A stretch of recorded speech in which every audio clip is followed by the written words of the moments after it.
Hello दोस्तों, कैसे हैं आप सब। दोस्तों, ये वीडियो सीटेट जुलाई 2024 के लिए है। इसमें गणित शिक्षण के प्रश्न शामिल किए गए हैं। ये प्रश्न ऐसे प्रश्न हैं जो अक्सर सीटेट की परीक्षा में पूछे जाते रहे हैं। दोस्तों, गणित के शिक्षण के प्रश्न काफ़ी महत्वपूर्ण स्थान रखते हैं क्योंकि ये प्रश्न 15 नंबर के पूछे जाते हैं। गणित विषय के अंतर्गत सीटेट परीक्षा में 15 नंबर के तथ्य आधारित प्रश्न आते हैं तथा 15 नंबर के गणित के शिक्षण के प्रश्न आते हैं जो गणित परीक्षा को उत्तीर्ण करने में काफ़ी महत्वपूर्ण भूमिका निभाते हैं। इस वीडियो में हमने गणित विषय के जो प्रश्न शामिल किए हैं, इन प्रश्नों को एक बार आप अच्छे से पढ़ेंगे तो आपको उत्तर बड़ी आसानी से आप उत्तर को ढूंढ लेंगे। ठीक है, तो चलिए शुरू करते हैं आज की वीडियो। यदि आप हमारे चैनल पर नए हैं तो चैनल को सब्सक्राइब करें, वीडियो को लाइक करें तथा दोस्तों को शेयर कीजिए और अवश्य प्रेस कर लीजिएगा ताकि मेरे आने वाली हर वीडियो आपको समय से मिल सके। चलिए शुरू करते हैं आज की। देखते हैं पहला प्रश्न कौन सा है। चलिए पढ़िए प्रश्न को। निम्नलिखित में से कौन सा डीन्स के सिद्धांत का नियम नहीं है। डीन्स एक गणितज्ञ है तो उन्होंने कौन सा नियम नहीं दिया है। चलिए ऑप्शन देखिएगा। रचनात्मक नियम, गतिक नियम, गणितीय परिवर्तनशीलता का नियम, उत्क्रमणिकता या प्रतिवर्ती नियम। तो इसमें डीन्स ने कौन सा नियम नहीं दिया है।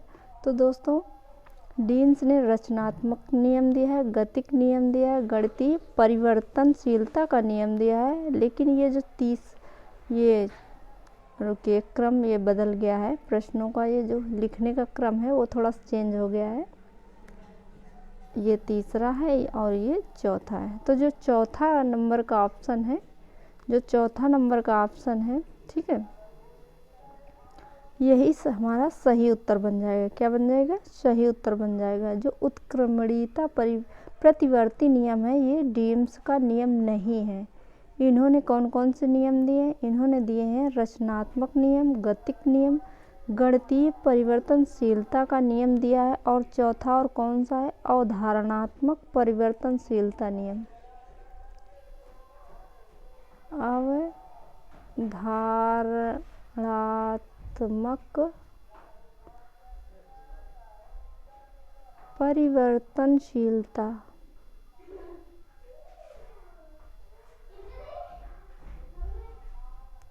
परिवर्तनशीलता का नियम अवधारणात्मक परिवर्तनशीलता का नियम, ये चौथा नियम है। कितने नियम?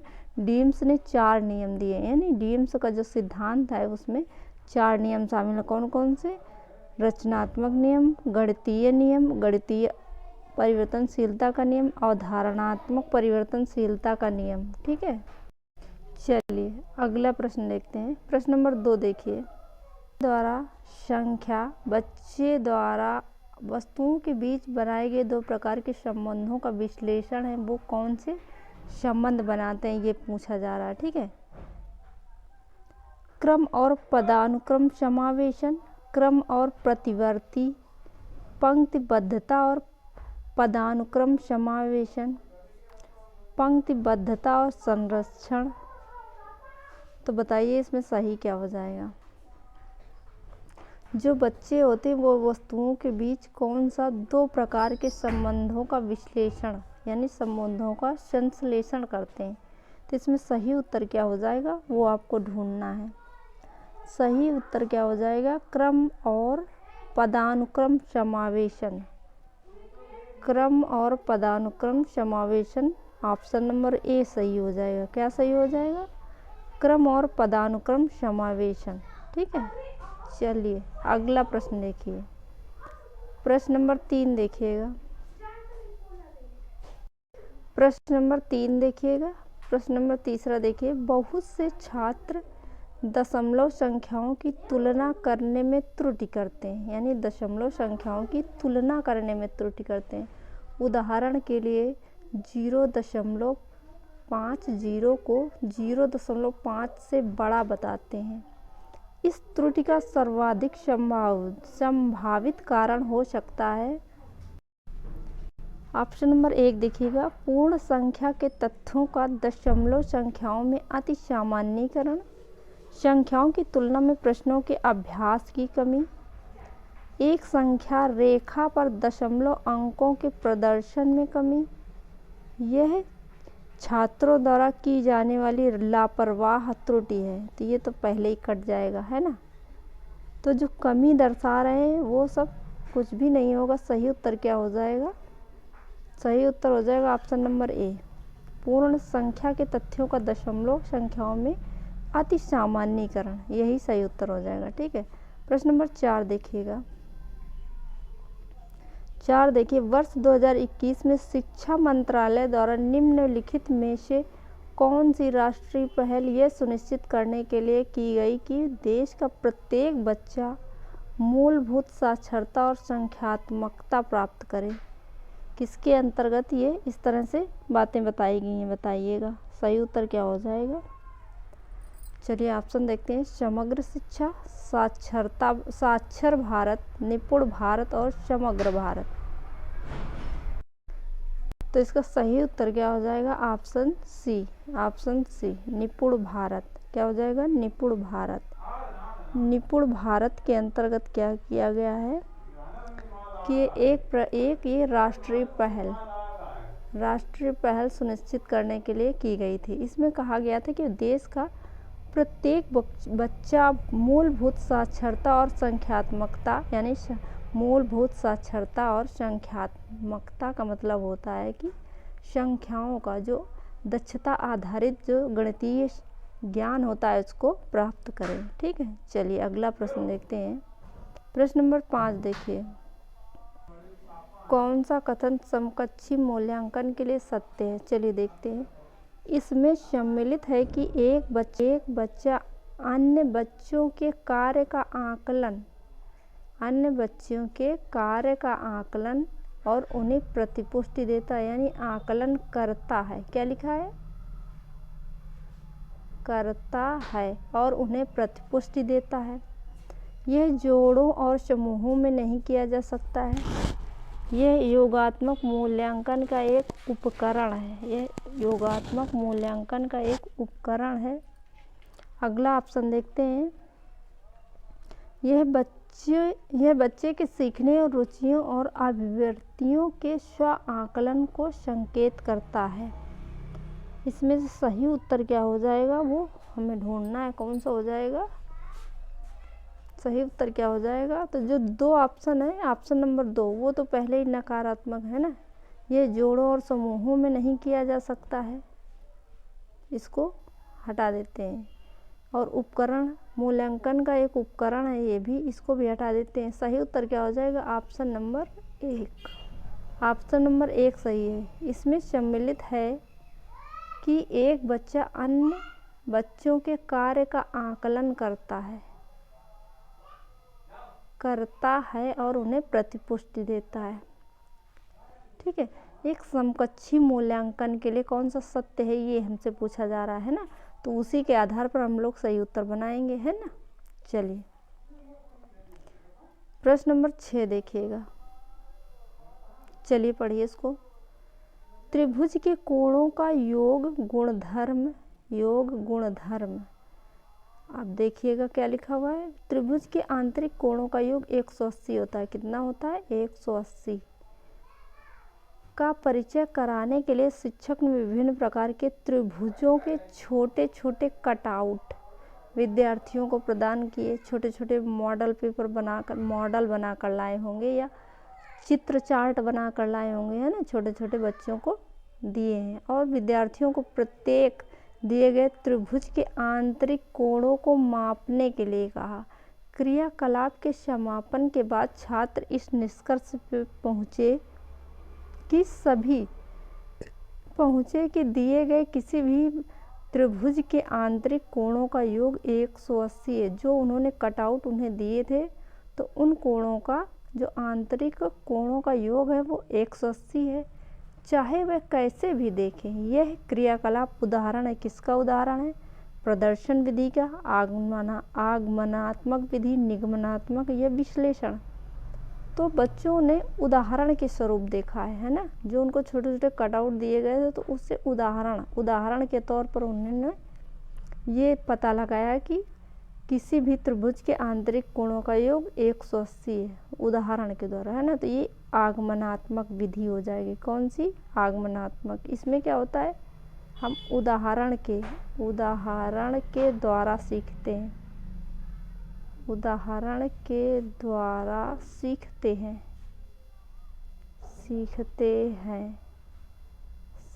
इसमें सबसे पहले हमें उदाहरण दिया जाता है, उदाहरण से फिर हम नियम की ओर बढ़ते हैं, उदाहरण के बाद फिर नियम की ओर बढ़ते हैं। ठीक है, चलिए अगला प्रश्न देखते हैं। प्रश्न नंबर 7 देखिए, निम्नलिखित में से कौन सा एक रचनात्मक गणित की कक्षा का लक्षण है? रचनात्मक गणित की कक्षा। बच्चे श्याम पट से उत्तरों को नकल करके लिख रहे थे। नहीं, इसमें बच्चों ने कुछ नया नहीं सीखा, है ना। बच्चे पहाड़ा को ऊंचे स्वर में कविता की तरह गा रहे हैं, इसमें भी कुछ नया नहीं सीख रहे हैं। बच्चे अर्थपूर्ण गतिविधि में व्यस्त हैं। चौथा ऑप्शन देख लेते हैं। अध्यापक एक दी गई समस्या को हल करने की विधि को समझा रहे हैं, यानी अध्यापक दी गई समस्या को हल करने की विधि समझा रहा है। तो इसमें सही क्या हो जाएगा, ये उत्तर हमें ढूंढना है। ठीक है, सही क्या हो जाएगा? तो ये जो चौथा ऑप्शन है इसको देखिए, इसमें भी एक ही तरीके से, है ना, बच्चे स्वयं से कुछ नहीं कर पा रहे हैं, यानी कुछ नया अपने आप से नहीं ढूंढ रहे हैं। तो सही उत्तर क्या हो जाएगा? सी ऑप्शन, बच्चे अर्थपूर्ण गतिविधियों में व्यस्त हैं, ये सही हो जाएगा। ठीक, सी ऑप्शन बिल्कुल सही हो जाएगा। चलिए अगला प्रश्न देखते हैं। प्रश्न नंबर 8 देखिए, क्या कह रहा है? निम्नलिखित में से कौन सा क्रियाकलाप कक्षा 3 के छात्रों में समस्या समाधान की प्रतिभा को विकसित करता है? समस्या समाधान की प्रतिभा को, यानी समस्याओं का निदान करने की क्षमता बच्चों के अंदर विकसित कर रहा है। कौन सा? चलिए कौन सा ऑप्शन है ढूंढते हैं। ऑप्शन 1 पढ़िए, एक वर्ग पहेली जिसमें सभी मूल शब्दों जैसे सम संख्या, विषम संख्या, भाज्य संख्या, अभाज्य संख्या आदि के लिए संकेत दिए गए हों।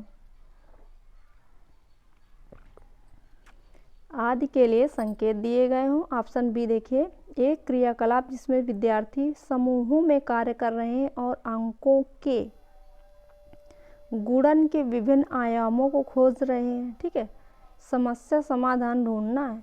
सी देखिए, संख्याओं और संक्रियाओं पर अंतः कक्षा प्रश्नोत्तरी का संचालन कराना। अंतः कक्षाओं प्रश्नोत्तरी का संचालन कराना।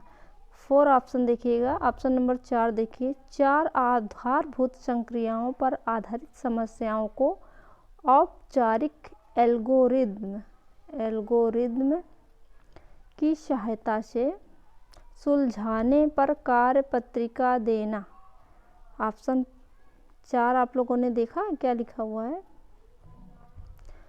तो इसमें सही उत्तर क्या वो ढूंढना है। ठीक है, चलिए ढूंढते हैं सही उत्तर, है ना। तो कुछ जो समस्याओं को समाधान करने की प्रतिभा को विकसित कर रहा हो वही ऑप्शन हमें ढूंढना है। ठीक है, जो कुछ नया सीखने का प्रयास कर रहा हूँ। देखिए इसमें क्या दिया हुआ है, सम संख्या, विषम संख्या, भाज्य संख्या, अभाज्य संख्या आदि के लिए संकेत दिए गए हैं, है ना। तो इसमें तो कुछ नया नहीं दिख रहा है, तो ये तो होगा नहीं। बी देखिए, एक क्रियाकलाप जिसमें विद्यार्थी समूह में कार्य कर रहे हैं। कैसे कर रहे हैं? समूह में कर रहे हैं, तो कुछ नया सीखेंगे ज़रूर, है ना, एक दूसरे से कुछ नया सीखेंगे ज़रूर। और अंकों के गुणन के विभिन्न आयामों को खोज रहे हैं, यानी खोज कर रहे हैं। तो समस्या समाधान यही हो रहा है, समस्या का समाधान यहीं पर हो रहा है, तो यही उत्तर सही होगा। ठीक, चलिए अगला प्रश्न देखते हैं। प्रश्न नंबर अगला देखिए, गणित के एक अच्छे प्रश्न के लिए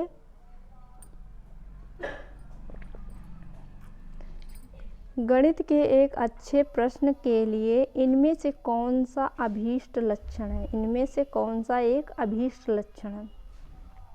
यानी गणित में एक अच्छा प्रश्न बनने के लिए उसमें कौन सा एक लक्षण होना चाहिए? चलिए ढूंढते हैं। प्रश्न में तथ्य या कार्य विधि के स्मरण या प्रतिकृति से, यानी स्मरण या प्रकृति से अधिक अपेक्षित होना चाहिए। प्रश्न हमेशा बंद सिरे वाला होना चाहिए जिससे अध्यापक विद्यार्थियों की कॉपियों का मूल्यांकन आसानी से कर सके। गलत। प्रश्न हमेशा बंद सिरे वाला नहीं होना चाहिए, है ना। और विद्यार्थियों की कॉपियों का मूल्यांकन अध्यापक आसानी से कर सके, तो ये भी, क्योंकि ये गलत हो जाएगा, है ना, ये गलत हो जाएगा। तो सही उत्तर क्या हो जाएगा? चलिए ढूंढते हैं, है ना। चलिए देखिए कौन सा सही हो जाएगा। प्रश्न नंबर सी देखिए, ऑप्शन सी देखिए। प्रश्नों को सभी संदर्भात्मक स्थितियों से रहित होना चाहिए, यानी जो आपका प्रकरण है उससे अलग हटकर प्रश्न होना चाहिए। तो ये भी गलत हो जाएगा, है ना। जो पाठ्य पुस्तक में दिया गया है प्रश्न उसका मिलता जुलता होना चाहिए। जो पाठ्य पुस्तक में दिया गया है प्रश्न उससे मिलता जुलता होना चाहिए। तो इसमें सही क्या है वो हमें ढूंढना है, ठीक है। चलिए, पाठ्य पुस्तक से मिलता जुलता होना चाहिए, तो ये भी नहीं होना चाहिए। मतलब कि जो प्रश्न दिया गया वही प्रश्न फिर से आपको दे दिया जाए, मतलब कुछ तो बदलाव होना ही चाहिए ना। चलिए, तो ऑप्शन इसमें कौन सा सही हो जाएगा? प्रश्न नंबर का जो 9 का ऑप्शन सही होगा वो कौन सा हो जाएगा? ऑप्शन ए सही हो जाएगा, ठीक है। Option A. प्रश्न में तथ्य या कार्य विधि के स्मरण या प्रतिकृति से अधिक अपेक्षित होना चाहिए, ठीक है। ऑप्शन ए सही हो जाएगा। चलिए अगला प्रश्न देखते हैं। प्राथमिक स्तर पर बच्चे दी गई आकृतियों को उनकी दिखावट के आधार पर, जो उनको आकृतियां दिखाई जा रही हैं उसके आधार पर, उनकी बनावट के आधार पर वर्गीकरण करने में समर्थ है। वैन हेले के ज्यामितीय तर्क के चरणों के अनुसार वो कौन से चरण हैं? चलिए देखते हैं कौन कौन से चरण है ना, देखते हैं कौन सा है। यानी वर्गीकरण किस चरण में आता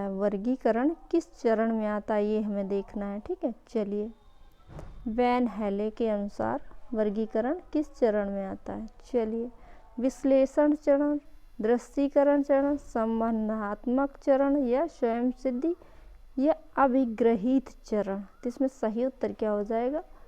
जो वर्गीकरण आता है वो किस में आता है? ऑप्शन नंबर बी, दृश्यीकरण चरण के अंतर्गत आता है। दृश्यीकरण चरण के अंतर्गत आता है। ये स्तर किस में आता है? स्तर किस में आ जाएगा? स्तर 1 में आएगा, स्तर 1 में, है ना। दृश्यीकरण स्तर 1 में आता है। इसके अंतर्गत वर्गीकरण को शामिल किया गया। किसको? वर्गीकरण को शामिल किया। वैन हेले के ज्यामितीय तर्क के चरणों के अनुसार पर जो स्तर 1 है उसमें दृश्यीकरण को रखा गया है, ये वर्गीकरण यानी वर्गीकृत को रखा गया है। चलिए, तो दोस्तों आज के लिए बस इतना ही। कैसी लगी क्लास कमेंट बॉक्स में ज़रूर बताइएगा। फिर मिलते हैं नेक्स्ट वीडियो में, तब तक आप सभी का बहुत बहुत धन्यवाद।